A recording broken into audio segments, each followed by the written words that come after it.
que deve ser levado em conta, né? Sobre esse tom do comunicado do Copom, qual foi, na sua opinião, e quais as declarações aí que mais se destacaram?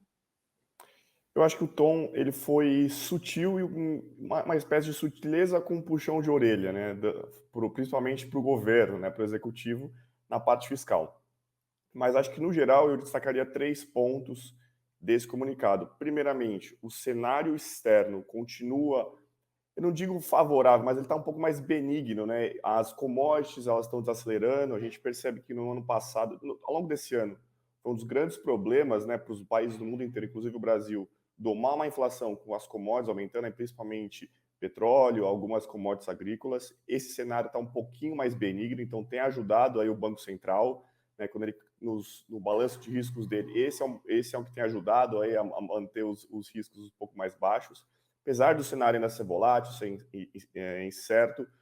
Outro ponto importante, os países, as principais economias do mundo estão desacelerando e isso ajuda também a diminuir a inflação, tanto de commodities quanto nos outros países, né? O Brasil acaba importando menos inflação se os outros países também estão diminuindo. E eu acho que então a gente tem um cenário externo que está um pouco mais favorável. Eu acho que esse é um ponto importante que da última reunião não mudou tanto. Então, para esse ponto, acho que o Banco Central está um pouquinho mais tranquilo, apesar de não estar de ter incerteza ainda, ter volatilidade. Outro ponto que acho que é importante destacar, o Banco Central ele já menciona que a atividade econômica tem caído, né, e muito essa alta de juros é justamente para desaquecer a economia, né? A gente viu os resultados do PIB na semana passada, ele já está desacelerando, a gente acredita que nesse último trimestre vai desacelerar mais, e isso era justamente o que o Banco Central queria, desacelerar a economia, diminuir as pressões de demanda sobre os preços, para justamente ele conseguir aí convergir a meta de inflação não para esse ano, mas para 2023 e 2024.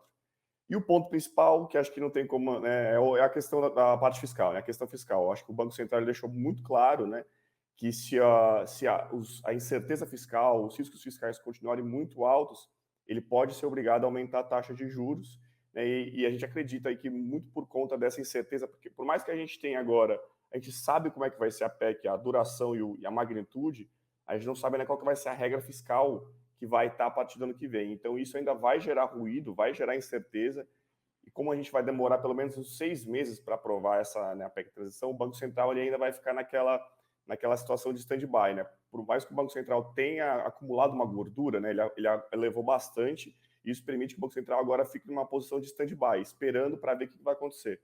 Por mais que tenha acontecido isso, se ele começar a perceber que os riscos que estão sendo gerados pela essa provável nova regra fiscal aumentem, por exemplo, taxa de câmbio, curva de juros, isso aí tragam bastante incerteza e volatilidade, pode ser que ele mude um pouco, né, o seu plano de voo ao longo de 2023. Mas, no geral, eu destacaria esses 3 pontos: cenário externo mais benigno, a taxa de juros já afetando a atividade econômica no Brasil e a questão fiscal, aí, que acho que é o principal ponto, que é onde o Banco Central está mais de olho, que é o que pode atrapalhar o balanço de riscos dele.